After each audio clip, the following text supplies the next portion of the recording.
Welcome, everybody, to tonight's webinar on all things testing. We have a little poll, 2 questions, to give us a sense of who you are. If you're a parent, if you're an educator, student, and if so, if you have a child in school, what grade they're in. I like knowing who's attending our webinars. Tonight, we're going to be recording this presentation, and we always share a copy within a day or so. And we're going to have time for questions at the end. We always do. Let's give people another 30 seconds. I still see people coming in. And then we'll jump in and then we'll start the deck. Just take a few breaths for 30 seconds and then we'll dive in.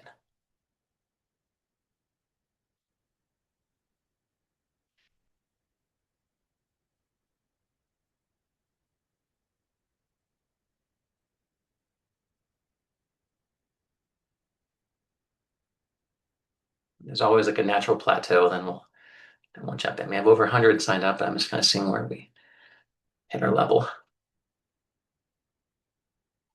Okay. That looks about right there. All right, so once again, I'm Jed Applerouth, founder of Applerouth Tutoring Services, and I've been in this space since 2001. I've seen lots of changes in these tests over the last 25 years. And I like giving lots of good context in terms of where we are today, but also where we're coming from and maybe where it's going. So the first part of my deck will be giving you some context, kind of a little background of where, the current moment, how we got here. Let's jump in. So to begin, the world we live in, as you know, is a predominantly test optional world. This was not the case before the pandemic, but this is the world that will be going forward. It does not mean that there are about 2,000 schools roughly that are test optional and under 70 that are test required, but many of the schools that you're thinking about for your kids are in that list of those 70 or so schools that are test required. And that list just keeps growing every year. And we're not at the new stasis point yet. There are new ones coming this year and next year too. And there's big news from the UCs. That would be a tremendous change if they go back, because we'll talk about that in a few slides. But that being the case, the world is test optional, but testing can still have a very meaningful impact on an application, even in a place that tests are not required. If it's test blind, it can't do a thing, but test optional, tests can still make a difference. In terms of where we are, the SAT is the dominant test. About over 2 million kids took the SAT last year. That number is higher this year. About 2/3 are taking it during the school day. But the ACT has not been able to get the pop they're looking for yet. They're hoping that this new short 2-hour test will help them get there, making science optional. But for our students at Applerouth, we work with several thousand students. And about 2/3 of our kids, like the national numbers, are doing the SAT. But the ACT, it's trying to make a dent in the giant lead. And it's interesting though, because several years back, 2016, I remember the ACT was on top, but they have lost their crown and now they're trying to reinvent themselves. So test return. The most recent on this list is Claremont McKenna, the McKenna schools. I'm waiting for Harvey Mudd to come back. But so many of these great private schools, Caltech, Dartmouth, Brown, Cornell, Yale, Penn, they are test required. And then we have the state flagships. And the state schools, this is really the big story of late, where we're seeing LSU came back in the past less than a year, Alabama and Auburn. And now there's talk about California, the UCs, which are some of the most elite schools in the country, Berkeley, UCLA, very selective. And here is the test required calendar. Georgia, where I live, was one of the first ones to go back. Florida never dropped test requirements because their scholarships they offer, the Bright Future Scholarship, are directly tied to GPA and testing. So even in the pandemic, they said, we're not going to drop test requirements. So Florida held strong, everyone else backed off, but then Georgia came back in and Georgetown came in 2 months later. MIT was a big deal when they said, we can't tell who will do well with our test scores. And then Tennessee jumped back in, Purdue, Dartmouth, Yale. A big jump in 2024 after some research came out from the Opportunity Insights group out of Harvard. That was Raj Shetty, amazing economist who does big data, looking at over 1.3 million applications to the Ivies +4. And he said, hey, for these schools, testing is the best predictor more than high school grades. And then Harvard and Cornell and Stanford, all these schools jumped in. The last year, we had Miami, Penn, Ohio State, Carnegie Mellon, and then recently it's Auburn, Princeton, Alabama, LSU, and most recently out of California, the McKenna School, the McKenna groups. They're jumping back in. All right. When you're curious about what colleges might require testing once again, you can go to something called the Common Data Set, CDS. Type in any school in the country with CDS 2025. And you go down to it's C9 on the Common Data Set. It'll tell you the percent of students who are currently enrolled at that school who sent test scores. And whenever that number is around 70%, almost all of, so many of the schools who are not test required hit a threshold around 70%. Princeton jumped back in, so did Penn.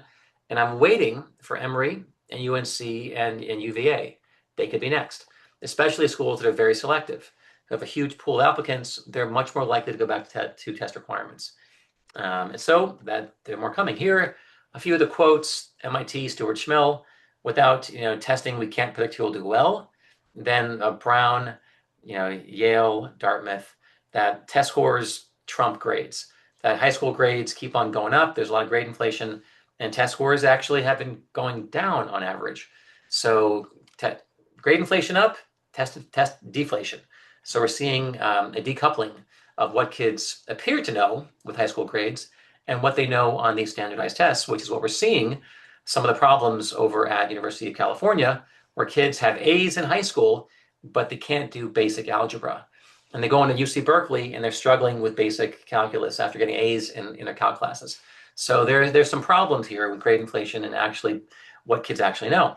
And this was one of the most dominant slides that led to that big flood of Dartmouth and then Yale and everyone else, that as your test scores go up, your college grades go up in lockstep. It's a strong correlation, a strong predictive value with the R-squared value.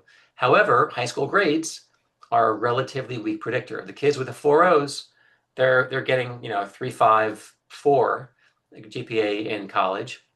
Kid with a 3.1 is getting a 3.47. So ultimately, having those super high test grades in high school, they're not telling you who's ready for college. So we're kind of decoupling. Everyone's getting pushed towards the A's, and they're not able to predict who's ready for college and for elite colleges. That's the problem. This is like one of the key slides. When UT Austin came back with their data, they said, hey, the kids who didn't send test scores are much more likely to be on probation academically. And that bottom bullet, that the kids who didn't send test scores were 0.86 grade points lower. That means if test submitters had a 3.5 on average after for freshman year, the kids who didn't send test scores didn't have a 3.5, they had like a 2.64. So tremendous difference in terms of showing who's ready for school and not, which is why UT is now test required. And then the more schools coming back in after UT went test required, Trinity, other schools in Texas began to get more applicants with test scores. And that's really informing a lot of things. Now, UCLA, if you've read the news in the past week, it's been Wall Street Journal, and today, just today, and the San Fran Chronicle and the LA Times, we learned that there are 1,400 signatories from the UC system. It started at Berkeley. There was a report back in March from UC San Diego that there's a 24 times increase in the number of kids at UC San Diego who need remedial math upon entering college. That they can't do algebra. They can't do 8th grade math, and they're getting into UC San Diego. And so it went from 0.5% of kids who need remediation to 12.5%. That's 2,400% increase. A huge. UC Berkeley, the last 3 years, a third of kids in first semester calculus have massive deficits in preparation. They're not ready for math at Berkeley, one of the top schools in the nation. So they have all the best grades and they still can't do math, which would show up on the SAT. So we had 370 people from Berkeley signing a petition saying, bring back test scores immediately for next year's class. There were 170 plus out of UCLA, 150 out of UC Davis. The schools that are more like fewer at Merced and Riverside, but the top schools in that system are saying, we need tests. And it's not surprising. The faculty never wanted to drop testing. It was very political. There was a framing of tests as being problem with equity or access or racial things. And now the teachers are saying, we need test scores because our kids are coming in here not ready for UC. They're, and it's going to affect, and they're having to allocate so many resources to kids who aren't ready for college. It's really dragging everyone down. So they're saying, bring back testing. And today, in today's paper, it said the Board of Admission and Relations, so the schools, BORS, BORAS, is going to reconsider whether or not they're going to reinstate testing. There's a huge coup because in 2020, they said we are test blind forever, and how quickly that turns. So I was pretty happy with this because they were ignoring their faculty, and their faculty now are screaming, "This is not working," and you're clogging up the UCs with kids who shouldn't be here. All right, John Ladding, down the street over at Emory, says we don't trust GPA like we used to. Grades are definitely inflated and not tied to true class performance. Emory is going to weigh other assessments, which is SATs, AP exam scores. So the APs matter too. I'm talking about testing here, but your AP scores can make a real difference. For a moment, for a couple years, Yale said you can either submit your SATs, ACTs, or your AP exams. In the last 2 weeks, they've come forward and said we are no longer test flexible. It's either SAT or ACT, period. And so that's a change. So even though they want your AP scores, Yale is going to require, like these other top schools, your admissions test scores. So we know that test scores matter. Schools that are optional, like Emory, are still factoring this in. Strong test scores can strengthen. They show your readiness, and especially for certain majors. If you're, fit to major is a big deal. Showing you're ready, especially there are certain schools where you're applying, like I went to Penn, you're applying to a school, arts and sciences versus engineering versus business. If you're applying to engineering or pre-health, nursing, business, you need a good math score. It's even more important than if you're applying to liberal arts or arts and sciences. And so anything with STEM, anything with computer science or AI, you got to have a good math score. That's a given. And for business, if you're doing calculus, if you're doing like finance, that's based on, again, derivatives or calculus. So they want to see if you can't do algebra 1, algebra 2, you're going to probably struggle with advanced calculus and derivatives. So that's where the math score matters a lot more for kids who are pre-business, engineering, comp sci, pre-med, these kind of things. All right. Also, test scores affect directly the money at many schools, especially state schools. Top elite schools don't give merit aid in the same way, but schools, public state schools, like I always give the example of Bama. My niece, she got a 1390 on the SAT. She lives in Richmond, and she actually just graduated from college in the past month in May. But that 1390 with her, she had a 3.9, her unweighted GPA, and 3.5 is pretty basic. A lot of kids have a 3.5 with all the grade inflation. But tuition from Bama went from 34,000, and then it dropped down to around 10,000, which is really meaningful. A savings of $96,000 just for that test score. So schools like this, and there are many schools who definitely allocate merit-based aid based on grades, academic rigor, and testing. So it can affect money. So should I still prioritize testing? Just be mindful that it's optional, but optional, people are understanding optional doesn't mean irrelevant. Optional and blind are very, very different things. For a moment in 2021 and 2022, when test optional was new, all these schools before that were test required. They shared when press releases and things, hey, we actually are giving more spots to kids with test scores. Then after 2023, all this data went away. So this is old data, and everyone in these schools is now more selective than this. But you can see, like Yale, for example, they were admitting kids without tests. That was 2%, 2 out of 100. Kids with tests, it was 3 times higher. Boston College, 11 out of 100 kids got in without test scores. With test scores, about 30% of kids. Colgate, it was double. Notre Dame, the Catholics, double. Emory was double. UVA, almost double. Wellesley. But then certain schools like Vandy, they weren't giving the same benefit. So certain schools, and Vandy's interesting. One of my dearest friends, his daughter is applying to Vanderbilt and got a 33 on the ACT. But everyone we've talked to, admissions officers, former admissions reps from Vanderbilt, say do not send a 33. They want to see a 34 or above at Vanderbilt, which is insane. But their thing is, it's for marketing purposes. But for them, if you don't send a test score, totally fine. The admit rate is pretty similar. But we don't have this data at, there are probably 200 schools on this in the country who parents would love to know this data. we have it for these 10. But it gives you a sample size that clearly there are many schools out there who are test optional, and they express no preference for testing, but they're showing you that their admissions seems to favor kids with higher test scores. Um, and so that's a fact. There are colleges who give you some hints. Like Grinnell says, hey, if your score is above average, that may help you. If you don't submit that score, we have less information. Boston College, again, their admission rate was 3-1, whereas it was like much higher for kids with testing. They said, if you complete the test, we encourage you.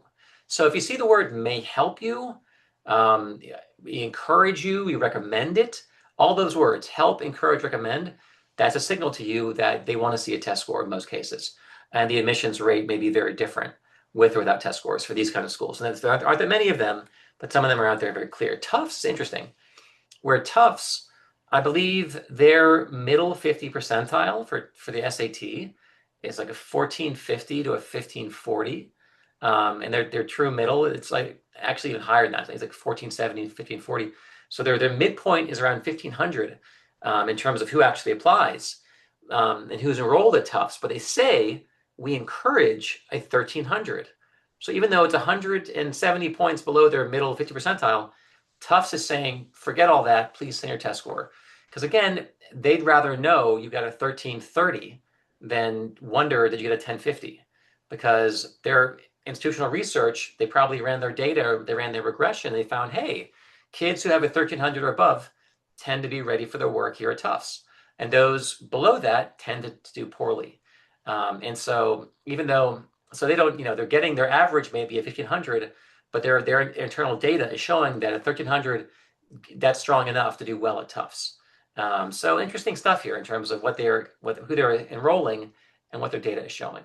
All right, so we're seeing more and more kids who are using test scores with strategy. They get the same test score, but they're going to send it to some schools and not to others. That's very, very common.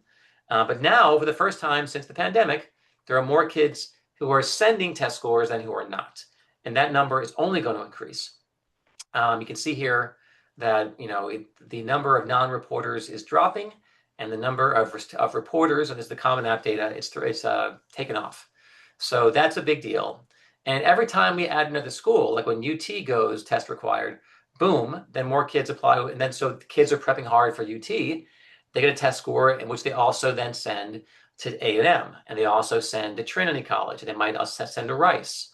And so, it's even though those schools are optional, once kids earn a strong test score, they're going to send it out. So I expect this number will keep rising. Now we added LSU in the last year, and Auburn, and Alabama, and a lot of kids are in Ohio State. So this number, eventually, I think it'll settle in at 3/4 of kids will send test scores, and maybe a fourth won't. But this half and half thing is going away, especially if the UCs go back to test required, because they're a massive, it's like 1/10 of the kids in the country. UCs are huge. UC and between the UC system and the Cal State, if they go, that's a ton of kids. All right. So, and I mentioned before, if you're going to be engineering, business, STEM, math, you've got to have a strong math score. That's a real indication that you're ready for, advanced calculus, advanced derivatives, higher level math. If you can't do the SAT, that's a bad signal. I wrote an article last year that, engineers expect, even if your school currently, you're an engineering program is test optional, don't bank on it. Things can shift. And you see the top engineering programs now, MIT, Georgia Tech, Purdue, Stanford, Carnegie Mellon. And again, if you see Berkeley, San Diego, and I think A&M will go back, then there'll just be 2 schools on this list of 16 who are not requiring testing. All the Naval Academy, tons of engineers, they're back to test requirements. Worcester Polytechnic, to me, they were test blind, and now they're optional again when they realized, test scores actually do matter. And Cooper Union, if you're an engineer, test required. So, the graphs are changing. They really are. So when you're applying to a school that's very selective, testing matters more. The big privates, they were very selective, and the public flagships. I'm waiting for Chapel Hill to go back, test required. And if UC goes, Chapel Hill will follow. That is the broad landscape of testing. That's that, and the tests are coming back. The tests matter. They affect admission. And you're here. And so now let me talk a little bit about the differences and then some strategies and things like that. So the two assessments, they look very close now. The SAT is 2 hours and 14 minutes. ACT is 2 hours and 5 minutes. Science is optional. And more and more of our kids are not studying for science, or they're taking one test. It's $5, but most of our kids are not going to submit their science score. Things are really shifting. Where science was required, but now you have only a few schools in the country who recommend it, and only a tiny handful require it, and the rest really don't care. So science, I think, will go the way of the old essay, and eventually will be retired. We're going to do a new concordance table next year, but for now, they're using the same one they've used for a long time, and colleges just keep referring to the old one, the SAT concordance table. You can just Google it. It'll show you that a 26 equates to a 1200 and things like that. All right, the SAT is computer adaptive. Everyone gets a baseline math and verbal test. If I get about more than two-thirds right, I'm going to a harder section. That's the adaptive module. If I miss more than a third of the items in the baseline, I'm going to go to an easier module. That's pretty basic. The ACT is non-adaptive. It's a straight linear test. I can take it on paper or on a computer, but it doesn't deviate, it doesn't change. It's a non-dynamic, straight linear test. All right, science. It is optional. It's going to be scored. That science score is no longer part of your composite score. It's like a separate thing. So you're going to get a 32 on the ACT, plus there's a 27 in science. It's not part of the composite. It's not part of super scoring. So that is, the fact. The ACT remains a speedier test. You have to go faster. Here's an example. The math, you have 67 seconds per question on math for the ACT versus 95.5 on the SAT. Now, the SAT has more multi-step problems. I'd say it's a little more challenging in certain areas, but they give you more time. And the same thing with the verbal section of the SAT. The reading level is more advanced vocabulary, but you have an extra 20 seconds. So you have to be speedy on the ACT and less so on the SAT. More items. You have a total of 98 items on the SAT versus 131 on the ACT, and then 40 more if you do science. So, but that's because digital testing is just more speedy. Digital adaptive testing.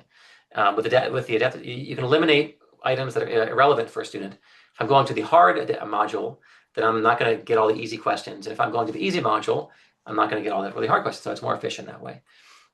It's a quick hit. There are 8 experimental items, 2 per section on the SAT, which don't count. They're testing the questions for future tests, making sure they're fair questions that are unbiased. However, there's more. There's 29 questions that are experimental on the ACT, which actually leads to some issues. There's more variability on test-to-test scoring the ACT, and because a whole big block, like on the reading section, you have only 27 functional items, so there's more variance now with this big experimental block. It's kind of inside baseball. At Applerouth, we believe that if you have the option between taking a digital ACT, we can bring your own device, or paper, we like paper.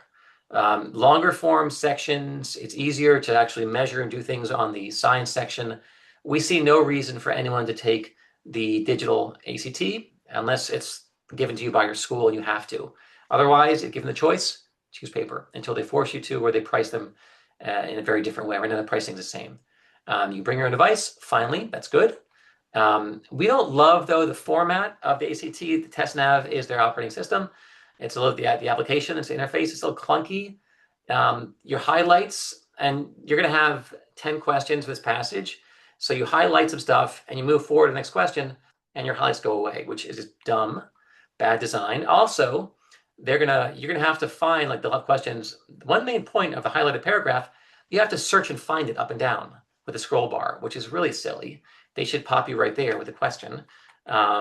Versus the SAT, elegant, short, sweet, one paragraph, one question, new topic, just like that. And they interleave reading and writing. It's all mixed together.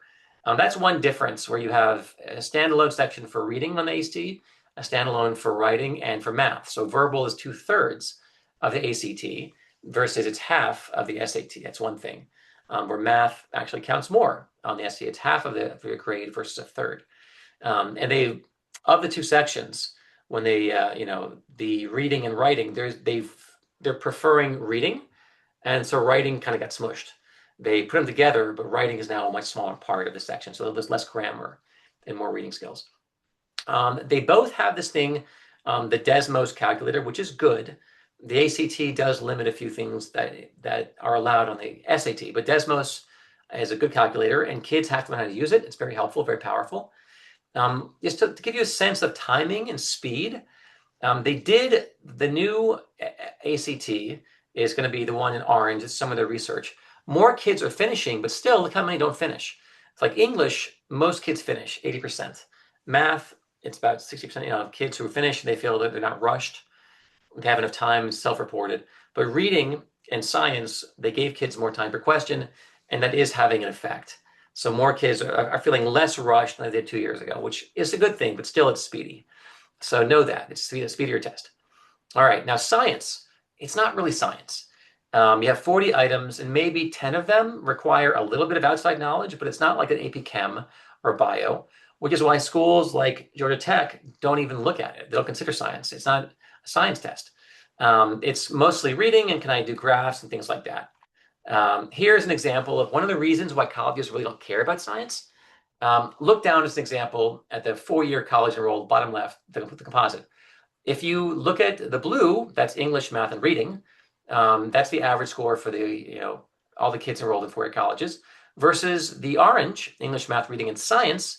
The delta is 0.1, 1/10 of a point, which is meaningless, because there's such a high degree of correlation between the science section and the reading and the math section. So they don't really need the science. It's not giving them differential information. It's redundant. It's high level of covariance that kind of goes with. So for that reason, they can kill it and not impact their prediction strength, which is why colleges really aren't caring about it. Now, there are a small number of schools who've used science since for forever, and they are holding on to it. Boston University, it's test optional, but if you send the ACT, they require science. Georgetown, test required. If you send it, and then Pomona, it's optional, but if you send it, they require science. Now, Duke and Michigan say they recommend it if you can, and Hopkins says it can add value, but by no means is it required. And so that's it. Then there are a couple tiny regional schools that I didn't mention because they're not meaningful in this, but there are a couple. So there were fewer than 10 out of the 2,500 4-year schools. So in the grand scheme, so many of our kids are building a list that doesn't require science. But if you have Georgetown or Duke, and again, Duke's still optional, but if it's BU, Georgetown, or Pomona, actually, and only those three, Georgetown is the only one that's test required. So one school in the country that's test required requires science. So that's pretty wild. So that's why, and I see it over time. I think BU, we've heard pushback that they may actually drop the requirement and make it recommended or nothing at all. And then you're left with a few schools, and eventually fewer kids take it, and eventually this thing goes away. It won't be here forever. So don't worry so much about science. Science, again, is not in the composite. This student got a 34, math 32, English 36, reading 33. That 30 in science is not part of that composite. Even though it appears to be, it is not. They should pull it aside and make a different color, but this is just bad designers over at the ACT Inc. in Iowa City. All right, Vandy has a do no harm policy. They'll throw it in if it helps. If not, they won't use it. So that's Vandy. All right, now, comparison. A lot of overlap, 80% overlap. Reading skills, grammar skills, very similar, many math skills, but there's longer form reading, many math terms to memorize on the ACT, more high-level reading, and multi-step problems, which require some more critical thinking on the SAT. Those are differences. Okay, SAT, the reading level is at the 11th grade versus 9th grade for the ACT, and the math is more multi-step, takes some more critical thinking. ACT, fast, speed, you have long-form reading passages and long-form English passages, and you have more math, and you have more advanced math, but simpler structured problems. So they're going to ask you, I'll tell you what that means. And the name of the game is get a dual baseline, and many kids do evenly, but about a third to, roughly a third of kids, they come out better on one. And I'd say go with that one, obviously. So the SAT, kids who can slow down, do more of this multi-step complex problems. Reading has more evidence, more causality, more high-level content, and is good at algebra. Because at algebra, 70% of your math section is algebra. That's a big deal. Compared to the ACT, math is only a third of the composite score, and it's about 40% algebra. So algebra counts at a much higher level on the SAT in your final score. You just do the math on it. It's like about a third of your score is algebra versus about 12% on the ACT. So that's meaningful.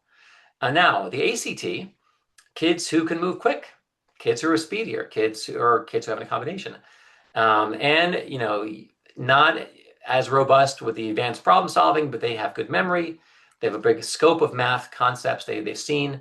They've memorized certain terms, and they have good memory for longer passages. And people who may prefer paper and pencil, that's an option. So again, some of the advanced algebra, there's more algebra on the SAT. There's twice as much geometry and trig on the ACT, and there's more analysis and stats on the ACT, but a lot of algebra on the SAT. That's a takeaway. SAT, you have your 2 math modules, only 44 total questions. You have your calculator, you can scratch paper.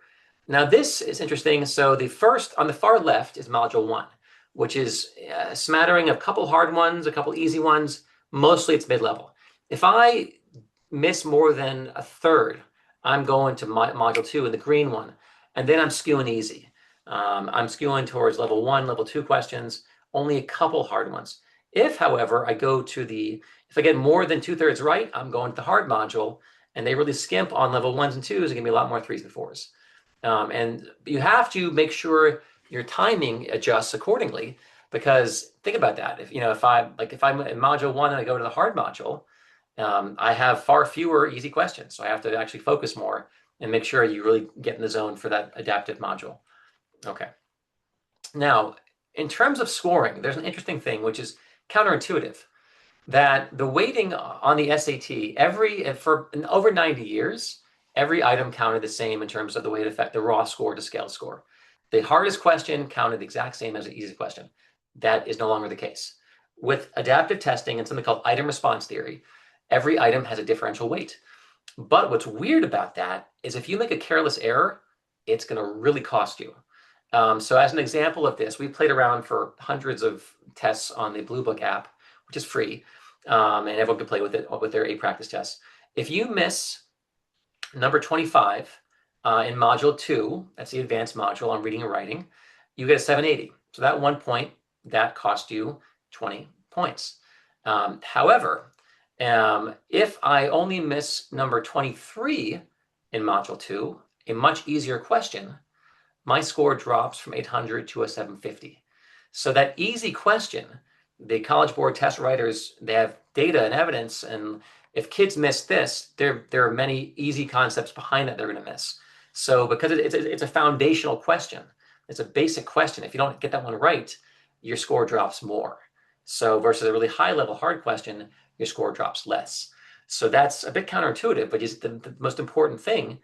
So easy problems and the student response, that's where you grid in your own answer. Those count more. So you have to be thoughtful, check your work, and don't make careless errors on the SAT. They're more expensive on the SAT now. All right, here's an example of Desmos to kind of give you an example of this amazing tool, this calculator. Here's a standard question. It's 2 formulas of 2 lines, and they ask, what's the value of x? There's 2 equations they meet. How do I solve for x? I could do all this work, 9 steps. That's called the elimination method. I could do substitution, where I kind of isolate this thing for x. That's substitution. Or I go to my Desmos, I pull it up, I type it in, half x plus third y equals 8, fifth x minus 1/9 y equals 1. I press enter, and I hover over the point, and the x value of the intersection is 10. That's it. I'm done. I saved 70 seconds. And so Desmos, you see over time, half the items you can use a calculator to solve. So if kids are prepping for the SAT, especially with all the graphing and functions and algebra, less so on the ACT, but it's still valuable. You have to learn Desmos, and we teach it, and you can learn how to use it online. Desmos is used by over half the kids in the country for like physics and chemistry. which is why these testing giants license these. So now they both have a license for Desmos, and most kids know it. Punch it in, there it is. Use Desmos. That's what we take away for y'all. Make sure your kids practice on Desmos. All right. All right. So now also on the SAT, algebra skills, some of the basic stuff like this. And I mentioned earlier that it's all short form passages, no more long stuff. The ACT is long passages, 15 questions on the English section, 10. Everything now on the 27 questions on the SAT, it's a little tiny paragraph and a question. Moving on. And this is the structure of the SAT is it's consistent. You have, of your 27 items, you start off with about 6 or so craft and structure. It goes easy to hard. Then it's all reading comprehension. Then info ideas, evidence, inference. Then you do a little bit of grammar, boundaries, form, structure, commas, parallel structure.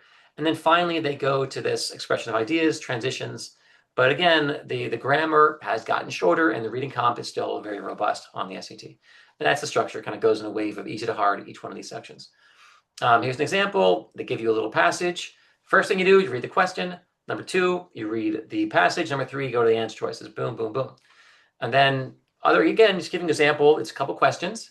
And then which choice is more like, logical? Niccolo Paganini. Love his stuff. And Rachmaninoff's interpretation. Then we have score feedback. So one thing that I don't like as a test prep person, when they went to this item response theory, the test return, the give back, the score return got really weak. They now no longer give back tests. And even they used to give back, you missed number 1, you missed number 2, never again. They don't tell you what number you missed, how many you missed. They don't tell you if you went to the easy or hard section. You went to the hard section if you scored over a 650, 660, because you're capped out. If you are relegated to the lower level module, your score, you can get you can get under a 660, but not above. So if I get a 700 on any section, clearly I popped over onto the higher section. But they don't, otherwise though, if I get like a 1050, I don't know if I went to the hard module and tanked it or went to the easy one and did okay. But there's overlap there. So, but they give these heat maps. I guess you need some work on algebra, but I don't know what, if I missed easy ones, hard ones, I have no idea. Geometry and trig, I don't know how many I missed. So this is much less helpful. One of the reasons we recommend strongly taking our practice tests, we give you really rich, lovely feedback. We have 4 that we've built, and we have more coming. And we tell you, was it an easy question? Did you miss an easy one? What kind of thing did you miss? Where in a test? Was it at the end? You were out of time? So pretty helpful. And we give a free practice test for everybody for the SAT and the ACT. Really useful. We use it with our students, giving you a sense of what you need to work on. All right. Now, there are 8 good practice tests on the College Board. And now the College Board has promised they're going to use AI to actually auto-generate problems for you based on what you missed, which we're still waiting for that function, but that's coming. And you could even use, you could use some of the current frontier models if you're paying for ChatGPT or Claude. You could plug in things that can generate new practice problems, which is pretty nifty. You still need good strategy for it, but there are ways to learn. ACT, I mentioned there's more advanced math. There's everything on this page never shows up on the SAT. Matrix multiplication, ellipses, parabolas, asymptotes, domains and ranges of functions. This is only on the ACT. So you have harder math. These things don't appear on every test. They skip around. One of the reasons our book for the ACT is like this beastly 1,200 page book, but there's 400, 500 pages of math content, which appears every now and again. But if you're going for a 34 or a 35, you're accountable for all of it. There's a much more narrow but deep math required for the SAT. So again, ACT is pretty thin, but very, very broad. And the SAT goes deep into algebra and functions and graphing and exponents. So a deep dive versus a shallow, very wide dive. That's a way to conceptualize the different tests. ACT wide, SAT very, very narrow and deep. All right, this is the adaptive, the computer format. They give you some tools. You have to have constant Wi-Fi, which I don't love. They give you questions like this. They give you slope questions. So pretty basic, rise over run. If I know the word, slope, here is an example of, the reading passage, and they have 9 items for this natural science passage. It's a lot to manage. Then they also have like common error types on the English section of the ACT, pretty basic stuff. But then they're going to ask you questions where you have to know words, like the math concept of what is a determinant, which is when you have to, cross over matrices, which either you have it in your head or you don't. And so that's just simply memorization. There's more of that on the ACT. So which one? Take a baseline of both tests, very important. Full practice test, compare the scores. And what's different is there's about 30 points. It's called the standard error of measurement on each test.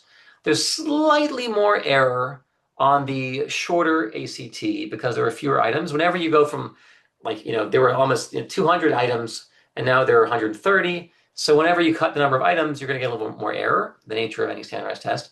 If I only asked you 10 questions, there's more possibility of error, meaning I'm not getting the true score. If I ask you 100 questions, I'll be more accurate, but it's tougher on the kids and you're conflating, accuracy with mental endurance and things like that.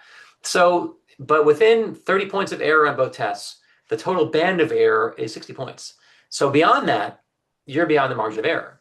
So if I get a 1200 SAT, but then I get a 29 on the ACT, which corresponds with a 1290, boom, I'm better on the ACT. And you could give it to me 5 times in a row, and in almost all cases, I'm going to keep doing better every single time on the ACT.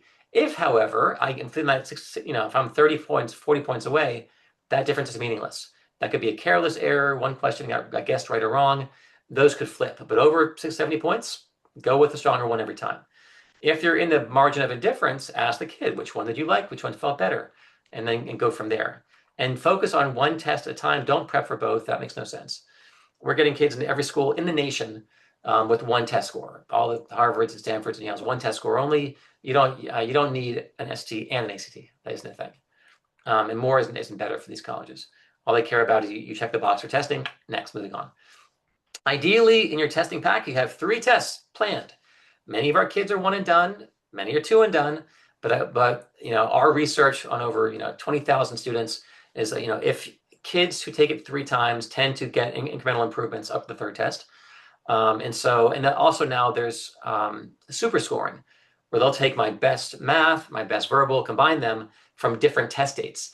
And that's the reason why taking it more than once is to your clear advantage, because there always is some carelessness, or you have a hard passage, which would make an easier one on the next test date. So take it more than once. They've gratefully they've added an additional SAT. Now we have August and September is new, October, November, and December. 5 dates in a row, which is amazing. But if you're looking at early deadlines, you want to, almost everyone's applying early. Early is the new regular now. It's pretty wild. And the differential admission rates are nuts, especially private schools and some of the big flagships. They're filling their, like 2/3 of their class early. It's crazy. But anyhow, so knowing that, you want to be finished with your testing by ideally that September test date. Some will take October, some won't. Schools will tell you their drop dead testing date, but then you still have October, November, December for a regular decision. But most kids want to have their best, profile together, their best scores, best grades, everything by that those October, November deadlines for ED or EA. All right, but there are 7 of them during the year for the ACT, 8 for the SAT, and there are lots of different ways to do it. We have tons of our high flyers prep over the summer. So many kids prep right now. They use June, July, August before all the AP start, especially if they're going to be juniors taking 5 APs or 4 APs. It's nice knocking out some of the prep and then just refreshing it later. But doing the big content lift, some of them early before things get really intense. Some kids wait till late in the spring. Some kids do it over the summer. Some kids even do it before their senior year. I've seen that before. I've seen kids, some athletes and things where they're just going nuts. They have big grades, big sports.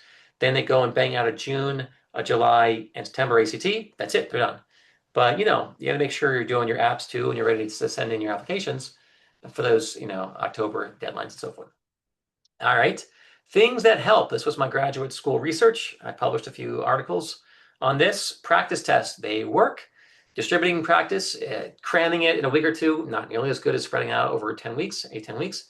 Starting earlier, kids do better, more time on task, more content time. Kids who put in 20 hours of work do better than kids who put in 5 hours of work. Not so surprising. Kids who have momentum towards the end, that's beneficial. And then having a goal as you're making, incremental progress towards your goal, it's a positive thing. Oh, there's a Q&A. We'll get to, and we're going to have a whole Q&A session in a couple minutes. This is super scoring. The June highest verbal, March highest math, that becomes your composite, and that's why you take it more than once, super scoring. And ACT super scores automatically. More than one test, they'll send a super score when you ask to send scores. And in science, again, is not part of your super score. Do I send my test scores? Now, get your baseline tests first. And there are still kids right now who can build their testing, their list of schools, which do not have any. There are some kids who have amazing, like 3.9 unweighted. They have 10 advanced classes, IB, AP exam, dual enrollment, but their testing is really weak. And they can still build a really good list of colleges all over the country where testing isn't required. But with every school that's selective that becomes test required, that list shrinks. And so it's going to be hard. There will still be, I think Duke is committed to test, but then Duke's admission rate is 4%. So, good luck with that. But, and Vandy's optional. But ultimately, you want to, look at your test scores, what's the gap between my baseline score and then to be competitive. If I have a 21 out of the gate on the ACT, but then the schools I'm looking at want a 34, that's too big of a lift. Then make sure you're applying the schools that are test optional. But a lot of kids, if I open up with a 27 and they want a 33, like, okay, we were averaging 5 points for the ACT. That's an average. We can get points on both tests, 120 points on the SAT. These are averages. And so, but sometimes I tell parents, just build a list that's optional because it's, your grades and rigor are so strong, activities, everything is so strong, your testing is just not in the same caliber. Just, it's going to be tough to get you there. Where Rick Clark is a friend of mine at Georgia Tech. He's like, hey, if you're in that middle 50, pretty solid. But if you're in the bottom quartile, probably wouldn't send it. And here's an example of Buffs. They're middle 50. Half the kids who are enrolled at Colorado have between the middle 50 is 1182 and 1390. You have a quarter of the kids are over 1390 and a quarter of the kids are below 1180. If you're in that green zone, you always send it every time. 1300, send it. You're past the midpoint, send it every time. If you're below an 1180, unless there's something really special about you're applying from a region of the country where no one applies from, you have an 1150, but it's the best in your school or region, that happens. You're first an applicant. Okay, that gives them information about you, and maybe that 1150, you're still the best in your school. And this makes more of a difference. Like the Ivies, you get a 32, which is well below profile for the top schools, but still the very best could be best in your school. If you're in that 1180 to 1290 range, that's where it depends. And the depends is, okay, am I at a 1280 or an 1190? Those are different numbers. How good are my grades? If I have a 3.9 unweighted and I have a bunch of rigor and I have a 1200, I want the entire conversation to be about my 3.9 unweighted on my rigor, not my 1200, which is relatively weak. Or let's say I'm applying to the engineering program and I have a 710 on math, but I only have, a 520 on verbal. I want to make sure they see that 710 math I'm applying to. So that's where there are factors here where you have to talk to your counselors and make a decision, and it's calculated. Do you send scores or withhold scores? Okay. We're going to open up, I guess, our final poll. We've covered some material, and we're going to go to Q&A at this point. We have 11 minutes, and there's already a question in the kitty. Do any of you want help? We've been helping kids for 25 years, tens of thousands of kids. And so if you want help with anything, any support, we have referrals. We can give you recommendations. We have tons of contacts in our Rolodex. And yeah, academic tutoring if you need help with GPA, testing, all these things. Let us know. We're happy to help you, and that's what we do. All right. Now, let us go to the Q&A. Because I want your questions. So the question is, what did I not answer? You all came here with questions, or you wouldn't be here. What has left to be resolved? Because I want to answer your questions. The first one, how early should my child take the test if he excels at algebra and is academically precocious? What I want for your kid, I want to make sure you have finished Algebra 2. If you have not finished Algebra 2, you have to wait at least one semester of Algebra 2. And if you're a junior, that means you don't start till the March SAT or the February ACT. If you're on the ACT, they cover some material, which is actually some pre-cal. So ideally, you even have that for some of the advanced math on the ACT. But you don't have to be in that. I mean, that's a small smattering of questions or pre-cal questions. But if you're looking at the SAT, you have to be pretty darn good also at reading. It's an 11th grade reading level. But we have a lot of our high flyers start testing as soon as they finish sophomore year. When you finish, you've done Algebra 2, you're on to the races, and your reading is good, that's when a lot of our top students start prepping for the SAT. Occasionally, we have someone at the end of sophomore year, but again, you're looking at an 11th grade reading level. That's a really advanced student. We definitely do get kids who get a 35 on the ACT at the end of sophomore year, but these are really advanced kids. And ideally, we say just finish your grades, get good grades, but then do your testing over the summer or early fall before things get busy. Why is the SAT more popular than the SAT, than the ACT? The SAT is more popular because they went shorter for one. The ACT was always pretty speedy, and the College Board made a decision to have fewer items and give kids more time per question. So more kids are finishing, and there's less long reading, and they're also locking in all these contracts during the school day. So again, I mentioned 2/3 of the kids in the country are taking this during the school day. It's only 2 hours now, so you can go in there at 8 o'clock, be done by 10:20, 10:30. That's pretty cool. They can go on to the next class versus before. I tutored this content when it was a 5.5 hour test. When you had the signing, we had 10 sections, an hour-long essay. It was the beast. Now it's so short. But the ACT just made their test shorter this past year. And so they're catching up. And so I'm very curious to look at the annual report to see if the ACT is catching up. But we still like the ACT, and there are kids who do better. Again, 1/3 of our students are prepping hard for the ACT and not prepping for the SAT. So don't dismiss that test, but just there is a reason. Part of it's marketing, part of it is their test structure, the timing, and so forth. Can you repeat the link for calculating your goal score? I only got the College Board. So if you are looking, okay, there are two websites. One of them is called the Common Data Set for any college. You can look at the Common Data Set for Tulane, for Vandy, for Bryn Mawr, for Smith. Go down to C9. It'll tell you the middle 50 percentile. What kids score, what scores they're getting, who's getting into these schools. You also can go on the College Board Big Futures website. Go to College Board Big Futures, Google that, and then you go to College Search, type in any school in the country, Vanderbilt, Brown, Georgia Southern, whatever it is, and then you go to applying. It'll tell you testing averages, trying to figure out the profile to give you a sense of where you want to be.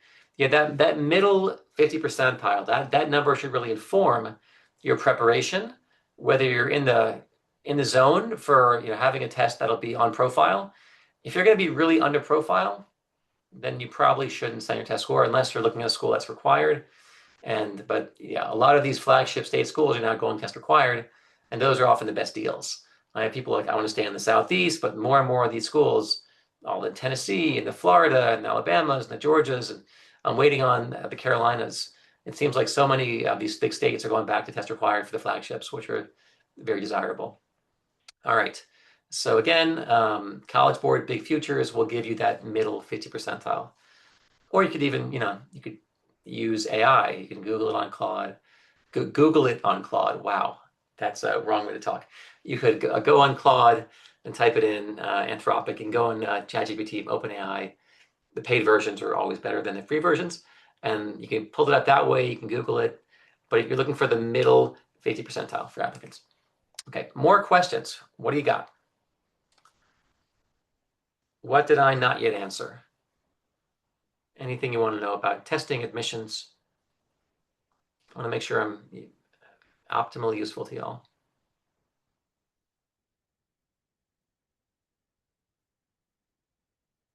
And if there are no more, then I will call it a night. And again, if you need help, we are here. We're very happy to help if you need any support for your kids. And there'll be more coming, and we're gonna be writing. I'm gonna write up stuff that's happening over in California. I think it's very interesting, all the politics of it all. But everybody have a great night. Thanks for coming out, and look forward to future webinars.